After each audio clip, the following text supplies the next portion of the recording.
Patuloy ang hakbang ng Administrasyong Marcos Jr. na tulungan ang mga magsasaka sa bansa.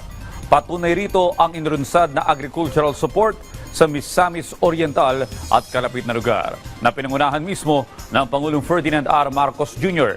Si Regine Lanusa ng PTV Davao sa ulat. Pinangunahan mismo ni Pangulong Ferdinand Marcos Jr. ang launching at turnover ng agricultural support para sa mga magsasaka ng probinsya ng Misamis Oriental at mga kalapit na lugar dito sa Balingasag, Misamis Oriental. Nakatanggap ng iba't ibang interventions mula sa Department of Agriculture o DA Region 10 at Philippine Central for Post-Harvest Development and Mechanization o DA PhilMec, ang mga Farmers Cooperatives Association o FCAs. Kasali sa big ticket project support ang konstruksyon ng Mapulog-Tuburan Farm to Market Road na nagkakahalaga ng 90.8 million pesos. Dalawang pasilidad din ang nai-turnover upang magamit ng mga magsasaka sa lugar. Una ay ang Rice Processing System 2 facility. Inaasahan na mapapalakas nito ang sektor ng palay sa rehiyon sa tulong na rin ng pag-a-award ng Rice Farming Technologies ng DA PhilMec sa ilalim ng kanilang Rice Competitiveness Enhancement Fund na nagkakahalaga ng 78.1 million pesos.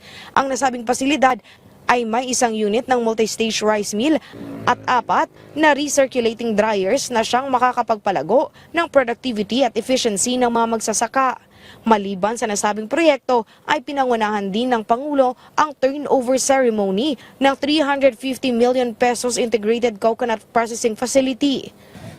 Dahil hindi biro ang pag-establish ng the first integrated coconut processing facility in the country na lahat ay pinoprocess from husk, shell, water, flour, skim milk, virgin coconut oil. Yun po ang mga raw materials for food industry and non-food industry sa Region 10. Ayon sa Pangulo, ang nasabing proyekto at pasilidad ay isang importanteng hakbang upang mapalago ang agrikultura, lalo na sa palay at niyog. Siniguro rin ng Pangulo na sa ilalim ng kanyang administrasyon ay may pagpapatuloy ang nasabing paglago. Papalakasin at susuportahan din ng Presidente ang anumang proyekto ng lokal na pamahalaan na magpapaunlad palalo sa produkto ng kanilang lugar.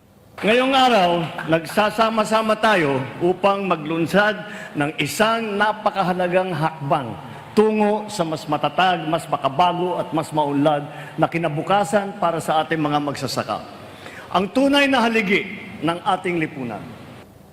Maliban sa dalawang pasilidad ay namigay din ng agricultural machinery, equipment, facilities at iba pang inputs na nagkakahalaga ng 32.2 million pesos. Isa sa nabigyan nito ang asosasyon ni Nelson Tumanglay. Aniya, isang mini chainsaw ang naibigay sa kanila na malaking tulong umano sa pagputol ng mga lumang puno ng kakao.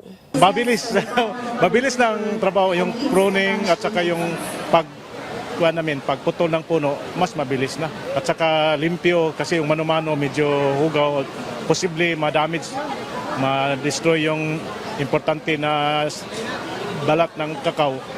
Baka mamatay na noon. Noong taong 2023, pangalawa ang Misamis Oriental sa may pinakamaunlad na agrikultura sa Region 10. At ngayon, sa pamamagitan ng mga proyekto at pasilidad, ay umaasa ang Pangulo na mas lalago pa ang nasabing lugar.